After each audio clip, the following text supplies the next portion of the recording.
Welcome for Peter Pan on her 70th birthday. This is a classic work by author Sarah Ruhl. I'm just so excited that Possums is doing it, and I was determined to try out for it. Her mom was a community theater actress and director and often played Peter Pan. In fact, at one point she had played Peter Pan in a Davenport, Iowa production, and Mary Martin was coming through town at that time and saw the show, and she met Mary Martin, and Mary Martin signed her program, and it was just something that she felt she needed to do for her mom. And it was a pivotal moment in her life. It made her realize that theater was her passion, and so she was in community theater the rest of her life, and she raised her 5 kids in a very busy household, Irish Catholic family, very fractious but very loving, and she would drag them to the theater with her when she was in a play, and I think that's how her daughter Sarah got interested in playwriting. In the first act, they're with their father as he's dying in the hospital,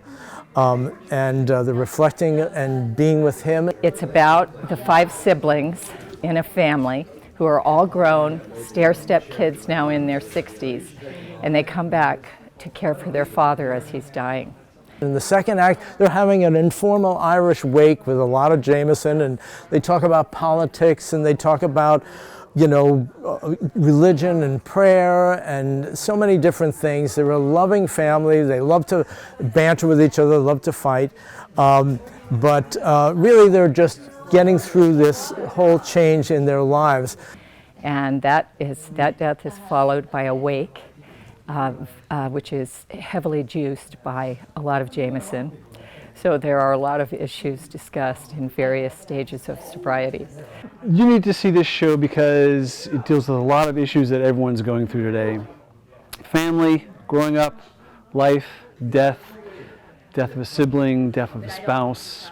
But also the converse to that is that life is worth living.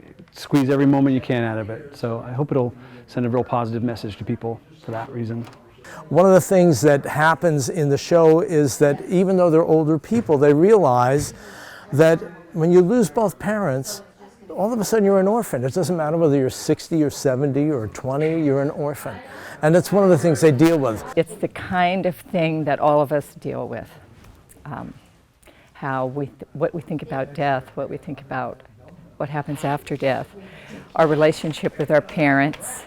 These 5 kids come together as adults, and they are sometimes in very loving moments and other times fighting like crazy. And it's about politics, it's about your belief in the afterlife, it's about your relationship with your parents and how it altered you growing up and as an adult.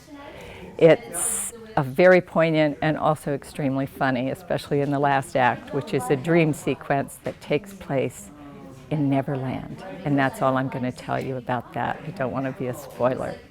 If you have a parent who's aging or you're aging yourself, this is definitely going to be a poignant message for you, but any age would enjoy it. The third act is like a retelling of the Peter Pan story. So I wouldn't say it's for children, but really any age, young or old, would enjoy it.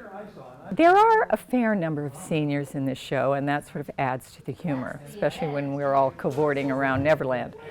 But I will tell you that age is just a matter of how you feel.